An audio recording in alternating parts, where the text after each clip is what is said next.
Let's begin. Let's resume, rather.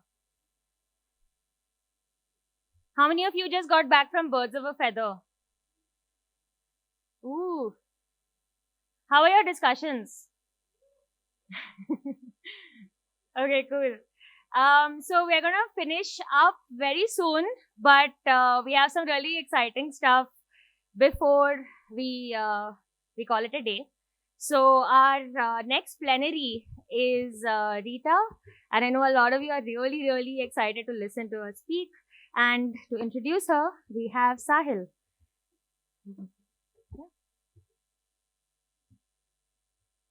All right, kids, settle down. Settle down, settle down, settle down. We're starting. Right.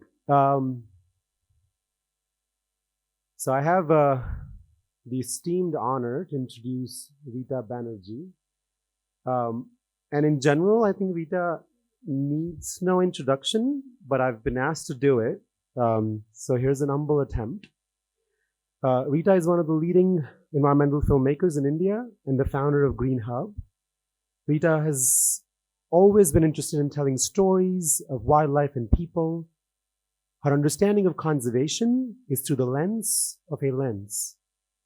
While her films have won some of the most coveted awards globally, Rita wasn't trained as a filmmaker. She began as a psychology student, but things took a turn when her dad handed her an Agfa, sorry, this tech is so new to me, 35 millimeter camera. This was the late 80s, so a long time before a lot of you were born, when you only got to see your photos 2 to 3 months after taking them. That's how long it took to expose the role and to develop the film. It's very different from the world of instant Instagram likes that we live in today. It wasn't until Rita got her first gig in filmmaking with Riverbank Studios that she realized that wildlife filmmaking was a viable career option. In her own words, Rita is obsessed with machines. At Riverbank, she began as a camera person and an editor and slowly transitioned into a filmmaker. Her films have won 3 Panda Awards at the Wild Screen Festival in the UK, also known as the Green Oscars. This included the acclaimed film The Wild Meat Trail in 2010. Soon after, Rita launched her own media company, Dustyfoot Foundation, kickstarting her outreach work in the northeast of India. Rita has always wanted to set up a platform for youth to tell stories of people and wildlife through film. After incubating this idea of youth involvement, like a dedicated mother bird, for 15 years, in 2015, she finally launched the Green Hub Fellowship to use visual communication to leverage the power of youth in conservation action and social change. To me, having known Rita and Green Hub Fellowship for a long time, this isn't a project, it is a revolution that is democratizing visual storytelling by empowering rural youth to tell stories of their lands, their communities, their lives, and wildlife. Since 2015, Green Hub has expanded from Northeast India to Central India. It now boasts of an alumni network of 200 fellows, a potent youth bomb that is restless to cause change. But Rita wasn't done yet. Last year, with support from Royal Enfield, Green Hub launched Responsible Tourism Fellowship, branching off from filmmaking into putting conservation thinking at the center of tourism as it rapidly expands in Northeast India. Rita is an Ashoka Fellow. She was awarded the National Geographic CMS Prithvi Ratna Award in 2017 and the Sanctuary Wildlife Service Award in 2020 for her contribution to environmental conservation. I'm really exhausted just reading this out, as I think you guys are too. So without further ado, I welcome my friend and inspiration, Rita Banerji. Okay. Thank you, Sahil, for that introduction. And I'm just looking at the time, and my time is up already. So thank you for inviting me here, and it's a real privilege to be present at this conference. It was just, I think 3 weeks back, I was sitting in Green Hub in Tezpur. We have a small campus. And behind me was Vobika. You know, he was part of the forest frontline staff in Dampa Tiger Reserve. And he gave that up last year to work with a community conservation area, CCA, very close to Dampa. He has been documenting the fauna there, a film on biodiversity of that area. And he wants to use that film with the community. So I just walked up to him, I saw his film, really loved it. And I told Vobika, I know he's not getting paid from anywhere right now. So I told him, hey, Vobika, we have a small grants. You can apply for the extension grant. It's 2.5 lakhs. And why don't you do it? And Vobika, this is in Mizoram. He's picked up Hindi, speaks in this broken Hindi, and he said, ma'am, paisa nahi hai. Paisa se nahi hoga. It's not about the money. I don't need the money. मुझे community से बात करना है, गांव बुरा से बात करना है, CCA seriously लेना है. I have to talk to the community. I have to talk to the village council. I want them to take the CCA seriously. I just looked at him, and Vobika had just put it up so simply, in such a matter-of-fact way. And it just reminded me, this is what we're working towards, no matter what.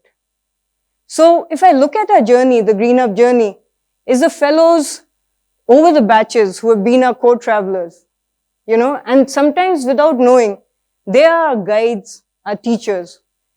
Because of them, we cannot ever sit back, never be complacent. They keep, there are reasons for hope. And I like to share this clip. These are just voices of the Green Up fellows of different batches and the way they think. हम लोग गोवा में बहुत लोग hunting करता है, बहुत लोग logging करता है, वो पेड़ को काट के बेकरी करता है, तो वो अवेयरनेस करना है. मेरा ड्रीम तो ये है, जितना भी वाइल्ड लाइफ है वो हम लोग के लिए अलग अलग साइड से हम लोग के लिए ज़रूरी होता है, कनेक्टिंग होता है. वो जंगल को बचाना है, अच्छे से बचाना है, सिर्फ नहीं बोलना है, काम करना है. प्रैक्टिकल से मतलब जंगल को बचाना है, जानवर जो भी हो बायोडाइवर्सिटी है, केयर करना है. मुझे ओल्ड एज लोग के साथ में मिलना मुझे पसंद है, मुझे अच्छा लगता है वो लोग के साथ में मिलना. जब वो लोग अपना टाइम के बारे में जब शेयर करते हैं या जब भी बताते हैं, तब उस समय पता चलता है कि अपना ट्रेडिशन हो, अपना कल्चर हो, अपना फॉरेस्ट हो, कितना रिच हुआ करता था. तो ऐसा वो लोग के साथ में बात करके ही पता चल के डिफरेंस को देख के या कितना इम्पैक्ट हो चुका है अभी, वो चीज़ को देख के अभी मैं काम कर रहा है कंजर्वेशन पे. जब हम नेचर में जाते हैं ना, कैमरा से जब हम शूट कर रहा होते हैं हॉर्नबिल अपना मेल जो फीमेल को सीड्स खिला रहा होता है, फीडिंग कर रहा होता है, तो इतना मतलब क्यूट लगता है, मतलब इतना अच्छा ना. उन लोग का फीलिंग्स को हम समझते हैं, लाइक ऐसे लगता है हमको. उन लोग का रोल को देखने से, उन लोग का एक्टिविटी को देखने से हमको खुशी भी लगता है ये सब ना. तो इसलिए हम लोग को हम नहीं करते हैं, हम लोग क्यों उन लोग को हम करना है. उन लोग अपना नेचर में अपना रोल प्ले कर रहे हैं. स्कूल से लेके गया था एक पुलिस स्टेशन दिखाने के लिए. उस समय फास्ट पेंगुलिन दिखा मुझे, क्योंकि हंटर का साथ पकड़ते हुए. उसके बाद मुझे ऐसा लगा कि ये क्यों इतना हंटिंग करते हैं, क्यों उसको ब्लैक मार्केटिंग सेल करता है. तो अभी पेंगुलिन कंजर्वेशन का काम मैं कर रहा हूँ. तो वो लोग भी मानती हो रहा है. 5 विलेज में 2 हंटर भी मानती हो गया. अभी कितना आगे बढ़ा सकता हूँ वही मेरा लॉन्ग टर्म गोल है. Yes, and we are lucky to found this hollow gibbon in our place. If we start preserving, then slowly, might be in our community, there might come up some researcher about and to study biologists about hollow gibbon or many other endangered species like golden cat, bloody targoban, state part of our Nagaland, and clouded leopard, and there are many other etc. also.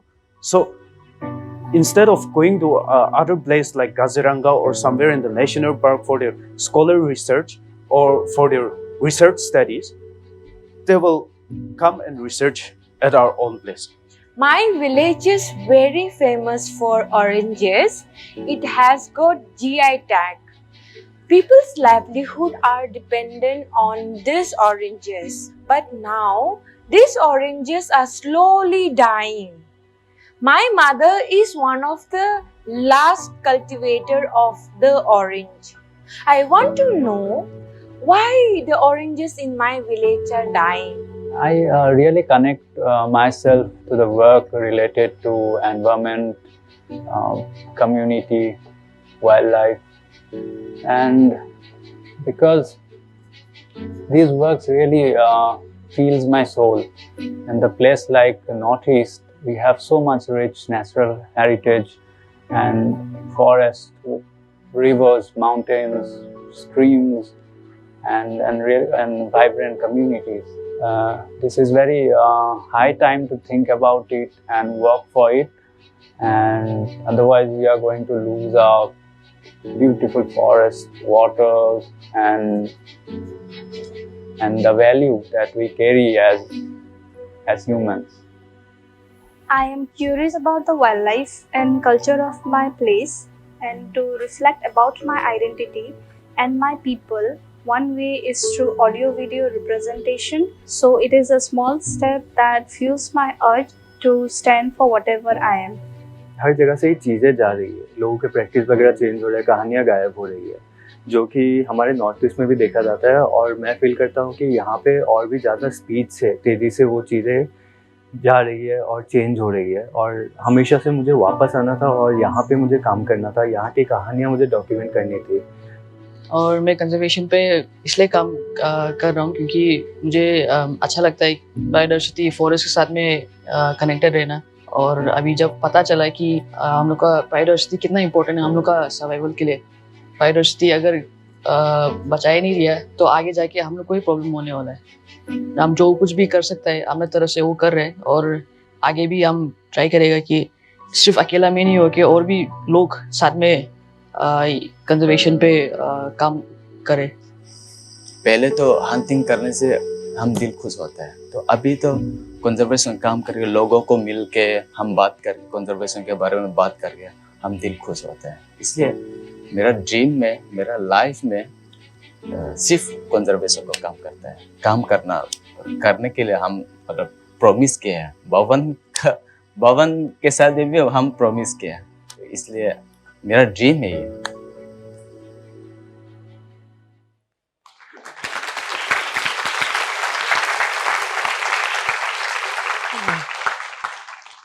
So, where did I begin? Sahil has already given you some tips.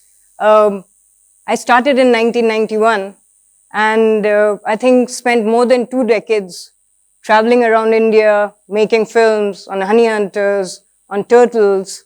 And this image is from a film I did when we were in Riverbank Studios. It's called Shores of Silence. This film led to the ban on killing of whale sharks. After that, after many years, in 2003, after I'd left Riverbanks, we started the work on the Wild Meat Trail. This is with a group of hunters in Arunachal. They had banned hunting actually in their village, and they'd just taken us to show us the traps, how they hunt, and things like that.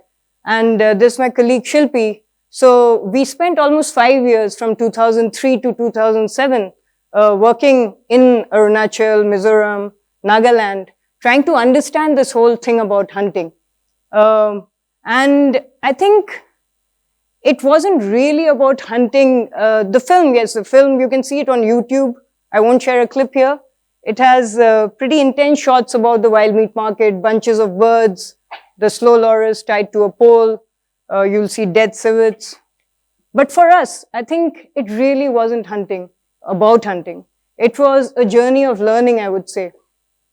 It was learning about the communities, about the people, about their relationship with the forest, their relationship with wildlife, with rituals, with the changing landscape also. And one thing, I think not just because of Wild Meat Trail, but over the years, spending time with the camera, using it for documentation, I think one realized, whether it was a whale shark film, whether it was about Amur falcons, video is a strong tool for conservation action. but how can we use it to involve more and more youth in conservation? One thing we felt was that more and more people need to work on the ground. And how do you create a platform for the youth to get into conservation? I mean, we keep saying that youth are the future. You guys are the future. But then how do you enable that future? How can we use it to tell more and more stories? You can local language, local narratives, local voices. How can we make the process more democratic, more accessible? That's how everything came together in the Green Hub project. I'll just share a small film about Green Hub that will give you an idea of what it is.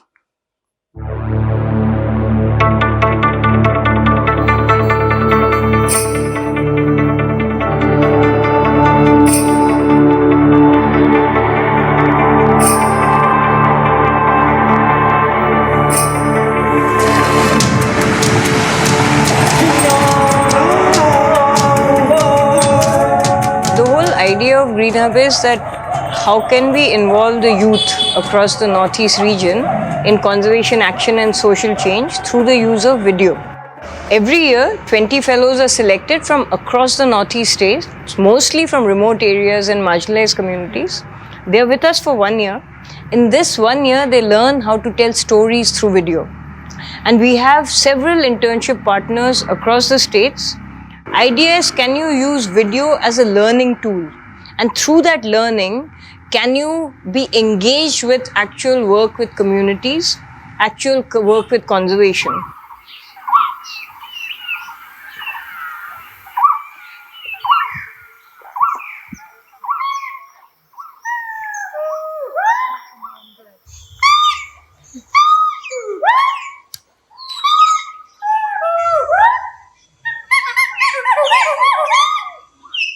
So at one level, we are building the capacities of youth to work with conservation action. At the other level, a very valuable video resource is being built up by the documentation that they are doing.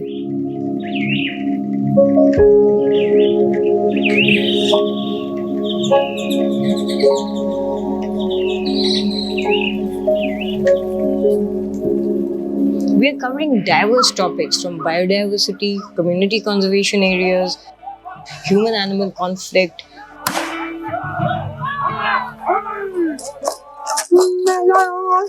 music, rituals, traditional knowledge. Now, this video resource can become a very, very valuable educational material for multiple stakeholders, and which can be used from a rural area all the way to a university. It's been 5 years now, and we have a strong alumni of 70 who themselves have formed the alumni collective. I think the key thing has been that almost 90% of the alumni is still working with issues related to conservation and conservation action. Many of them have gone back to their communities and are engaging with them to bring their forests and rivers back. Lapen ingnam hayu bustame ke theklong non bang ke avedet pule pudam detame lo habit pura ingnam puke asni tum green happen chingwa isi a project ni tum deng lo je la thengpierong kavi demand bang ke ni tum thengpierong edam pu lapen papleng nam pu pusi ni tum thalo halada ke duarong tum pen pustami nu behni pen chingki chingwai lo. I think this network of youth over the next 5 years, 10 years, is what we are hoping will become this positive unit of solidarity, which will help to build the region back. So during the fellowship, during the 1-year fellowship, one of the most important times is the field work. When the fellows go into the field, documenting different stories from the organization.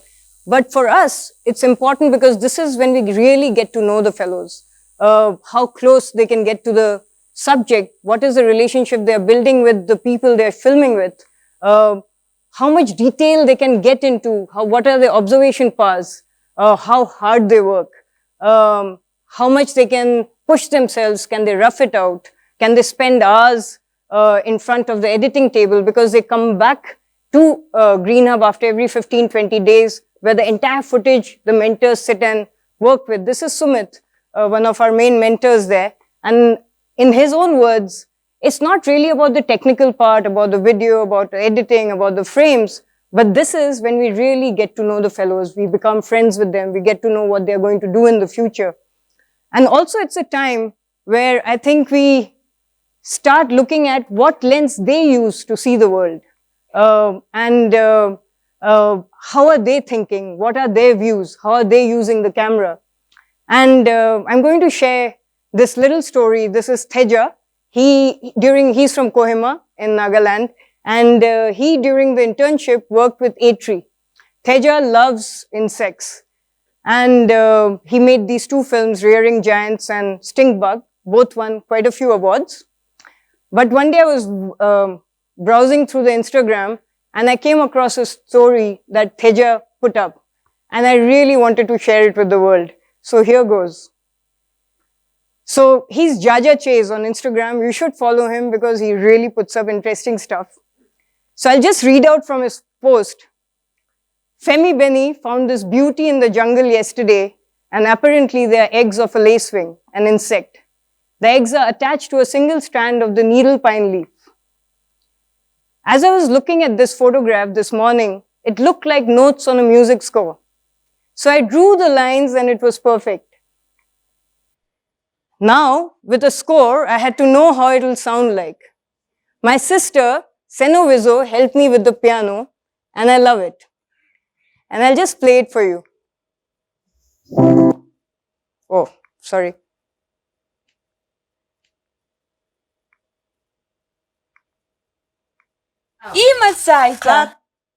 Oh, there I go. Sorry.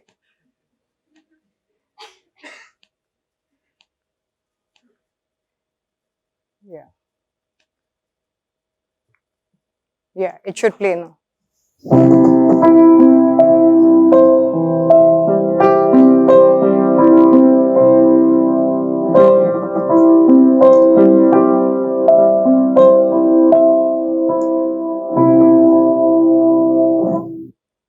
Yeah. So it was just mind-blowing. When I saw this, I was like, how did he even think of it? And it was so beautiful the way things came together. And in his own words, it's so exciting to be listening to a tune straight from nature, that too insects. Similarly, this is Manisha. She has this amazing ability to get close to people, which crosses borders of identity, of language, of states. And she runs a video blog. It's in her name also. She has quite a following. And during her internship, she went to Nagaland. She was filming with the Sangtam community. And they both didn't know their languages. She's from Arunachal. She's a Miju Mishmi. And she became close to this elderly woman. She calls her Icha. Icha means granny. So here's a little film.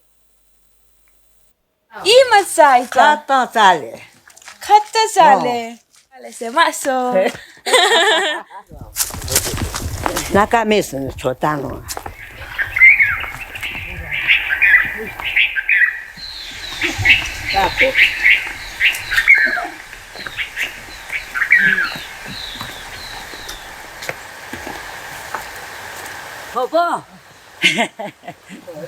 Ilan ron.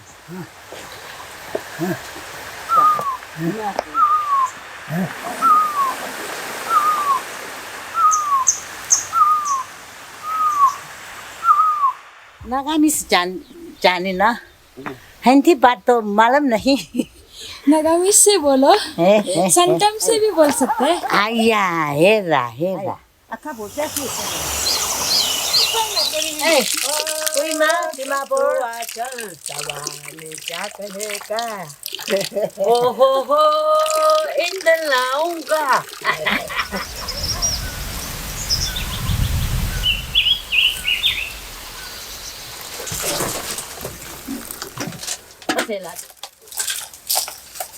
弄咱们只求了那几天，这边的那一里头来的在东里。उत्तम बातें भी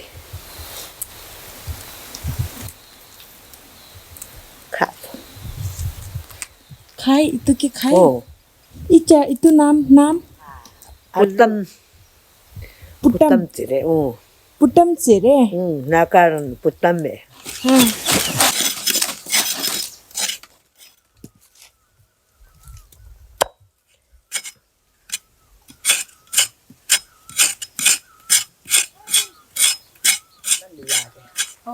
Andre kha Andre kha li hingi Ginger, hingi. Mamila.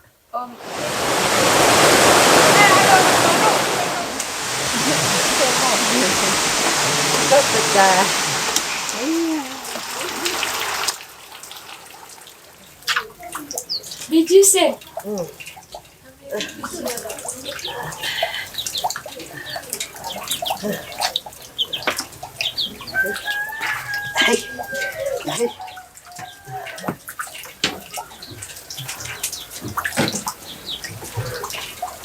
Balong mapi mat.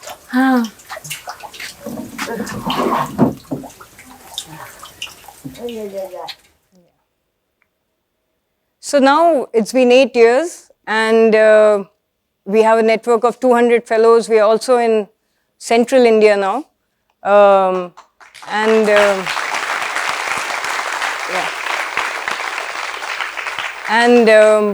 This is, if you go back to the Northeast, this is the spread of fellows across all states. I think the most special thing for us is the friendships which have been formed across the states, across the fellows, across the batches. We hear a lot about conflict in the Northeast, which is a reality. But we hope that somewhere down the line, these friendships come into play at some point. Now, many of the fellows post the fellowship have taken the path of filmmaking. Some of them are working with organizations, some of them are working with researchers. Many of them have gone back to their community and are working on conservation project. You saw Trilokya in the opening clip.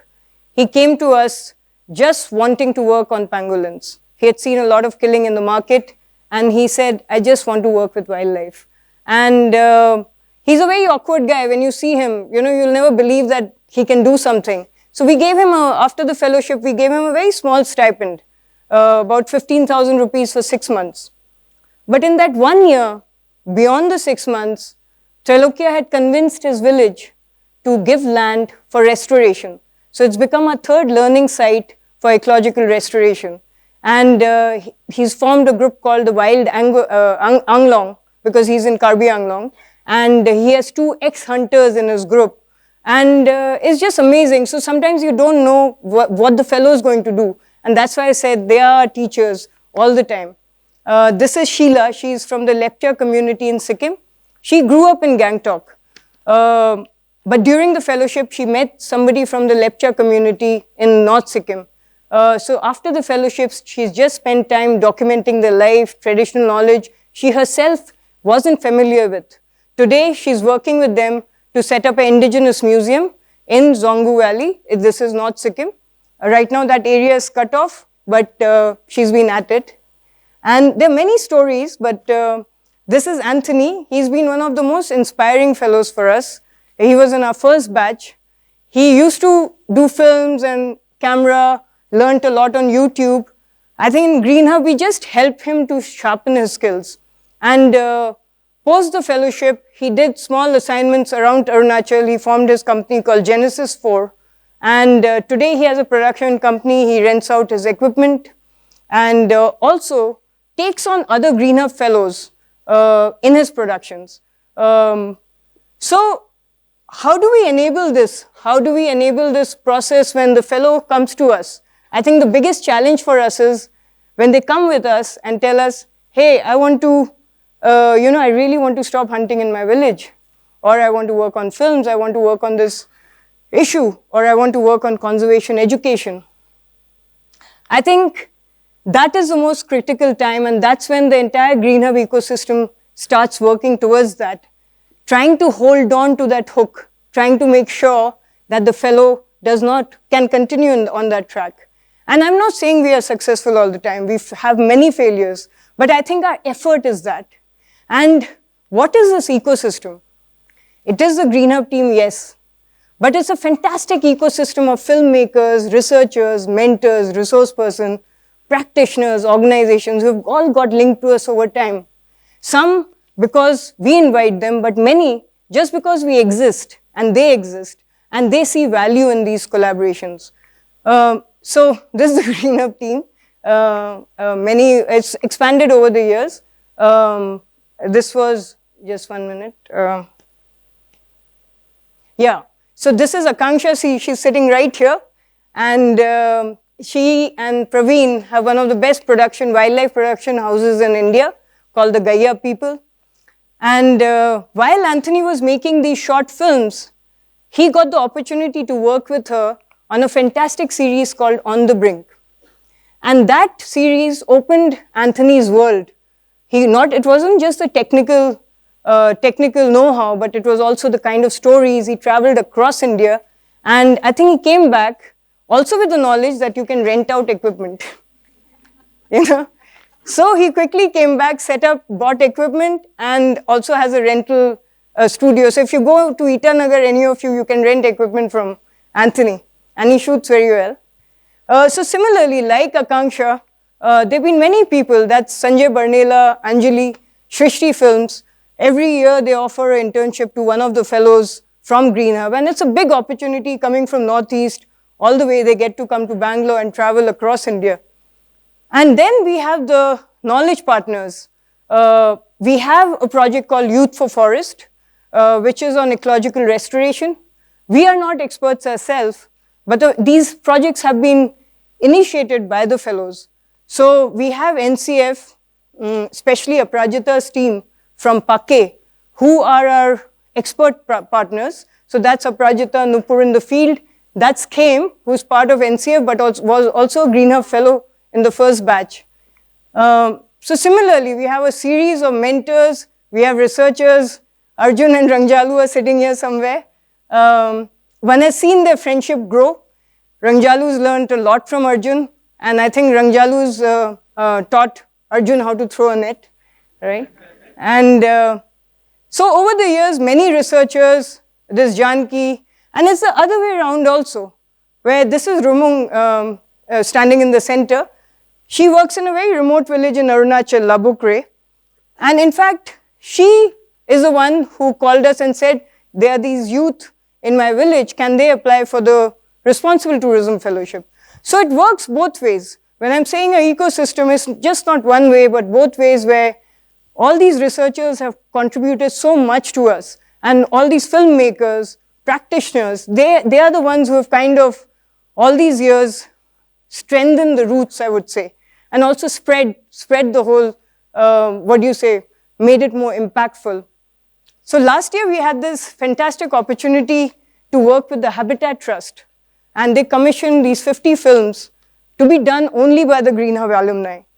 It was a big test for us, and it's still to be launched. They're going to launch it on YouTube, I think after a couple of months, but I'll just give you a glimpse of what was created.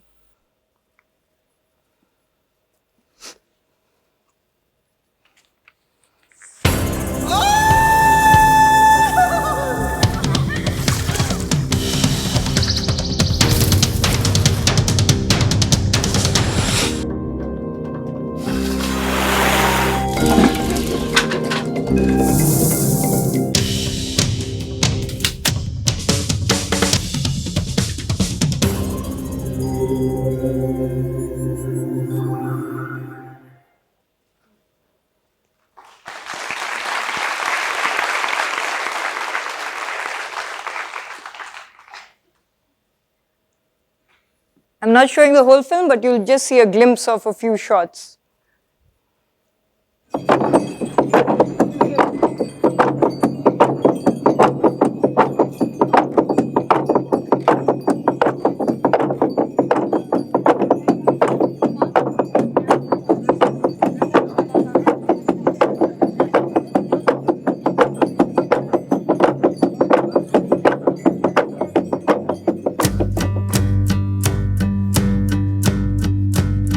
Yan hok la cha cha lang la mek chu than kam ka wanga ai chu wangu yan hok la ya phalma ai chu toka ya phalma ai chu.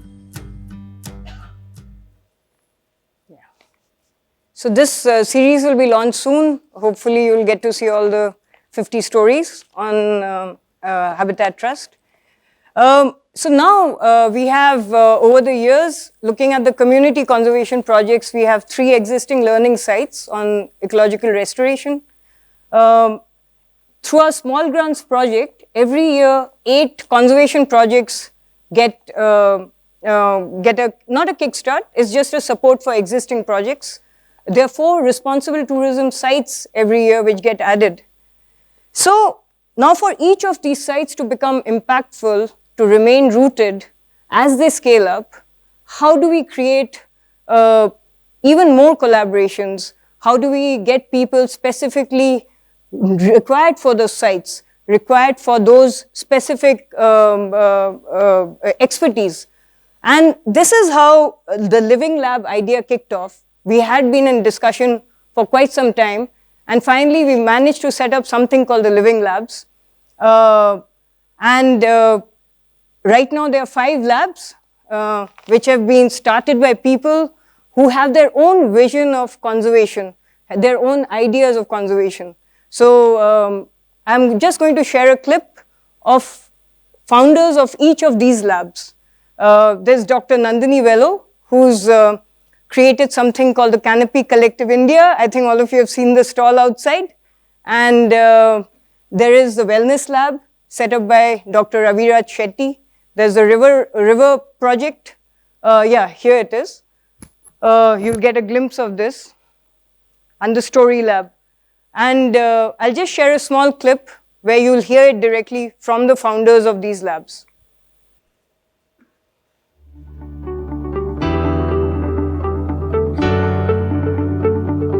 The idea of conservation clusters has been gaining quite a bit of traction recently. So if you look at White et al.'s paper in Conservation Biology published in 2023, they talk about these transformative partnerships.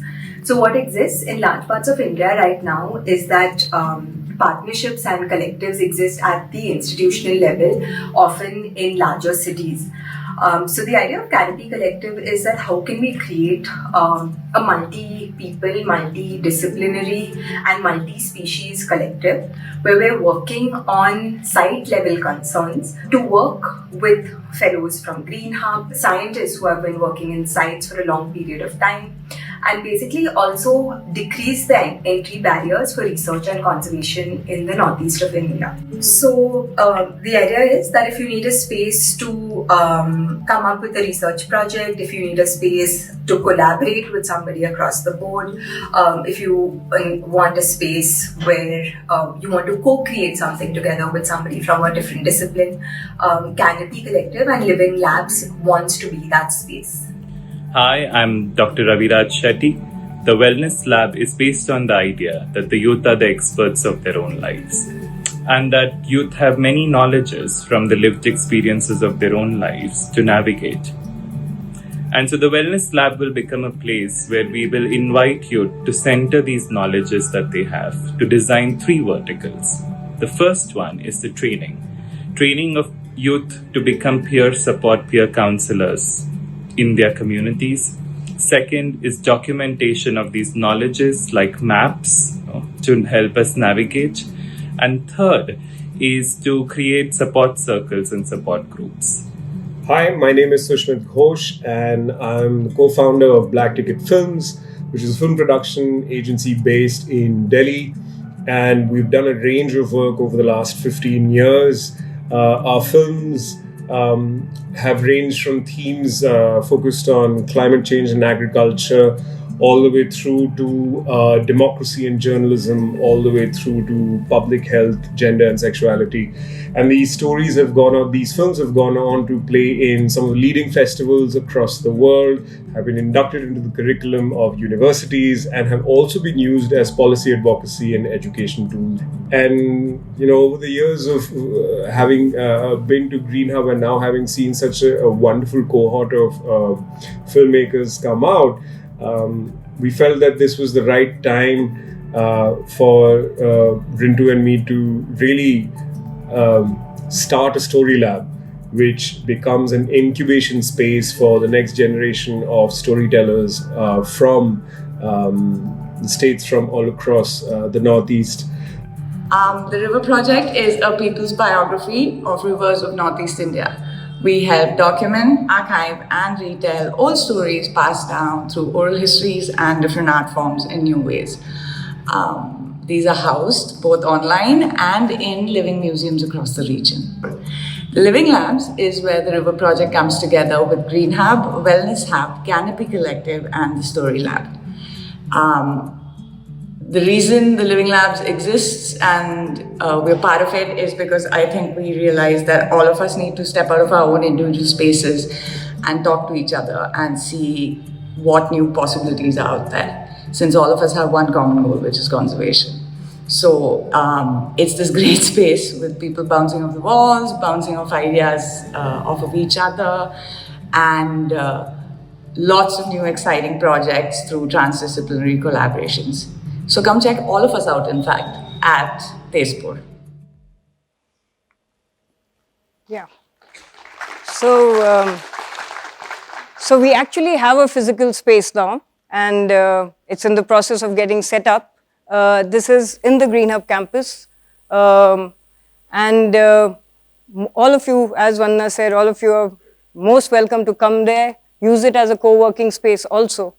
But just to explain how this works, while this remains a nerve center for all of us to kind of build a collective action, grow collectively in a way, most of the work is in the field for each of the labs. So for example, Vanmay, who started our first ecological restoration project in 2018, he got permission from the village council to take this jhum land and try and connect those little patches of forest. In his area, the jhum cycle has really reduced, so there's a lot of water shortage. And that was his idea behind this site. And now it's 2023. Vanmay has set up a biodiversity management committee, and the entire village is rooting behind him. And like I mentioned earlier, through NCF, he's also part of the Ecological Restoration Alliance. But now, with the Canopy Collective, we have Nayantara who's joined us, and along with Canopy Collective India and Green Up, she is working with Vanmay and trying to involve the children there to create these place-based education modules. And these are the children from his village. They visited his site, the restoration site, and we are hoping that over time, all these learning sites, not just Green Hub sites, but areas beyond that, any area becomes this ecosystem on its own, and somewhere we keep increasing our circle of impact. This is Gaurav and Arga. They are making a film with Dechin and her mother, who's a yak herder in Arunachal again. And now they have pitched their film to the Story Lab, and hopefully they'll get mentorship to make a feature-length film. So this is how the labs are working. They're all centered there, but they're working with different places, people across the region. And Devashish and Vanna, Devashish is a fellow himself, so it started with a collaboration between a fellow and a filmmaker. So yeah, how do we say it? Video is our tool. The youth are our foundation. And as we are growing, we keep looking at the ecosystem of a forest, the most beautiful natural architecture, where every little creature contributes, grows, matters, and keeps making the roots stronger and the canopy stretch. So for me, the heroes are people who can grow a forest, who can grow their own food, who can lead a zero-waste life, who can bring back water to a village. They are the nurseries. Can we grow a forest of people around them? Till there is only that. The solutions are there. The future is there. We all know what to do. Can we scale it up by growing these forests of people? Can we believe that this is what is going to bring about that change? And not get deterred by the scale of others' actions, not get deterred by the falling of trees or building of buildings or drying of lakes.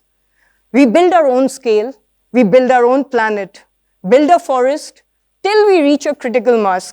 More than anything, like Wabika said, remove all the noise from our lives and lead our life with passion, love and care. And with that, I will leave you with this beautiful film that I love. It's called Free and Enjoy. It was made by Brian Merak. He's a Garo. He doesn't speak any other language, picked up Hindi a bit, but he expresses beautifully through his film.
Yeah, so that's that. Thank you so much.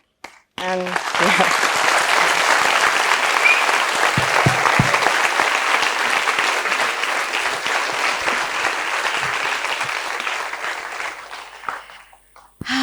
That was amazing, Rita. Thank you. Do we have questions for Rita? Any questions? Is everyone still processing? Do you want to be free and enjoy soon? Any questions, guys? You're most welcome to come to Tezpur and ask me the questions. Yeah. Two questions, Rita. First of all, lovely. I mean, there's so much to learn each time we have a conversation or listen to you. You clearly set out with certain set of ideas, and through the years, what has changed, if at all anything has changed, and what's been the biggest challenge, and how have you dealt with it? So Ravi, I think the challenge initially I think when we started, there was no precedence of that. So with the first batch, it was like, this was an idea, we didn't know whether it will be successful. It was in our head. So every stage of that process, whether it was the application, will we get the applications? When we shortlisted the candidates, will they come for the interviews? When we started the training, will the video training be good enough for them? Will it be useful for the organizations? So I think the first year was just like hoping for the best. You know, but I think because you're always ready for failure, I think that's the way we've always thought, that what will be the worst case scenario. So we work with that failure in mind. And I think that has really helped us, because to foresee what may go wrong helps you to keep building those roots right in the beginning. So I think that's the approach we took all through. Initially, the challenges were funding. We were tense about whether we can support people, salaries, how can we go year by year. But thankfully, over time, I think people started seeing value in it. And that is something, it's kind of stabilized now. I think what has worked, actually, I won't say it's a challenge because it's a constant process. I think working in conservation for all of us is like that. So despite all this, there are all these moments where you keep feeling, is it enough? Because we all know what's happening in the Northeast, not just Northeast, all across India. Oil palm is being pushed, monoculture is being pushed, and you don't know how to fight that scale of infrastructure. So that's always the challenge. But that's, I think there's no other way but to keep going, you know. Like I said, how can we just keep going and how can we work with each other? I think because none of us can work alone now. So I have to work with you, I have to work with others, we have to all work together and maybe reach that critical mass, maybe we'll manage to do it, I don't know. So I think the biggest challenge is that, how do we fight the scale of what is happening? Thank you. Yeah. Any other questions for Rita? Yes.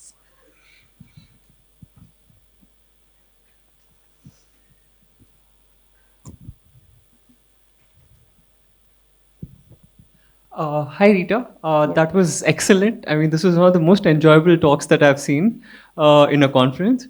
And so now that you've worked in two very different parts of the country, I mean, Northeast and Central India, are they, I mean, working with these people, do you see certain commonalities or certain differences in the way, in the ways in which people from the Northeast and Central India tell their stories? Because, you know, they come from a very different cultural background. Yeah. That's a very interesting question, Rohit.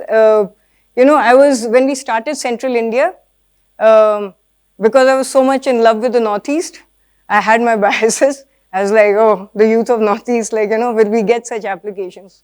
But when we started the application process, it was just fantastic. The kind of minds, the kind of articulation of issues, what we realized in Central India was that, yes, there are many more organizations working, but also there's much more poverty, much more marginalization of the communities. But the common thing has been across both the areas, the minds of the youth.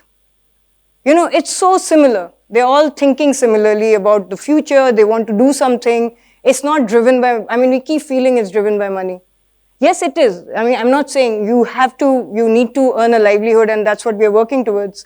But it's not driven by this mad thing of they want to make a change. So that's common. The other difference is that Northeast, despite of what is happening, still has a lot of biodiversity. Central India, you see, say for Madhya Pradesh, for example, has protected areas. But most of the fellows, they come from areas where there's no forest. They have farmlands. It's a very, very tough situation. So the difference is that in Northeast, they have a community forest to go back to. So many of the fellows do want to go back to the community. In the Northeast, in the Central India, we're still figuring because I think media is what they want to follow. So we have to look at opportunities related to that. Their language, they have a common language. They really, Northeast, they speak English, they speak Hindi, but written language is not that great. But in Central India, across all the states, Jharkhand, Chhattisgarh, Madhya Pradesh, They all write really well. They speak really good Hindi. And so many of them do their own scripts. That has been a difference. So yeah, we're still figuring it out. Like, so when we say the opportunities or the avenues, it can't be standard. Northeast is different, so we have to work region-wise.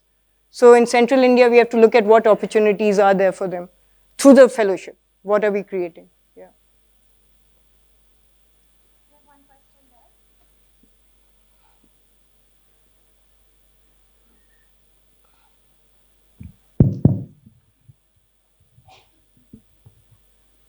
Thank you for that beautiful talk. I just wanted to ask, like, what are the challenges that you face while taking these videos or even recruiting these fellows? And is there any local opposition? Like, I just wanted to know if people are against you for doing such things. Like, is there? Actually, we've had a pretty positive response from the community and the organizations. I mean, we work a lot, we work really hard on getting the applications. I mean, we get in touch with all organizations, the NGOs are a big partner to us, forest department, we talk to individuals, everybody, whoever's working in the field, we use local newspapers, WhatsApp, Facebook, everything, emails, we make number of phone calls. So the idea is to get as many applications as much as we can. But we found really good support in Northeast as well as Central India. And I think because storytelling through video is becoming, it's always been important, I feel. But through this process, I think what happens is all of us have a camera. You know, all of us have phones. But the most important thing is, how do you store the footage? How do you archive? How do you convert that footage into a story? So what's happening is you have a lot of footage, but then what do you do with it? So I think where we come in is to help the organizations do that. So I think, and video crosses that barrier of language sometimes. So till now, we haven't faced that kind of a challenge. Yeah, that's it.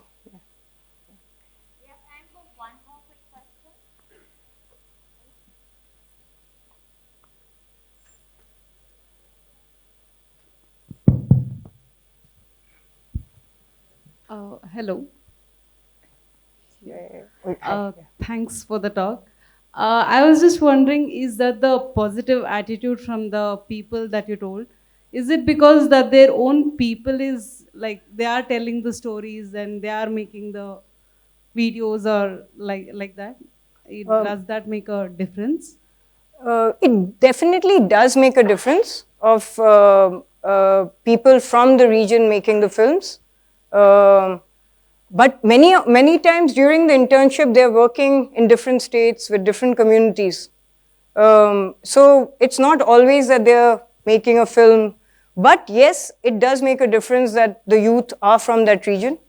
So they are encouraged a lot. I mean, it works very well. But post the fellowship is when it really helps. Because they belong to the community, they are the ones who can raise the issues grounds up.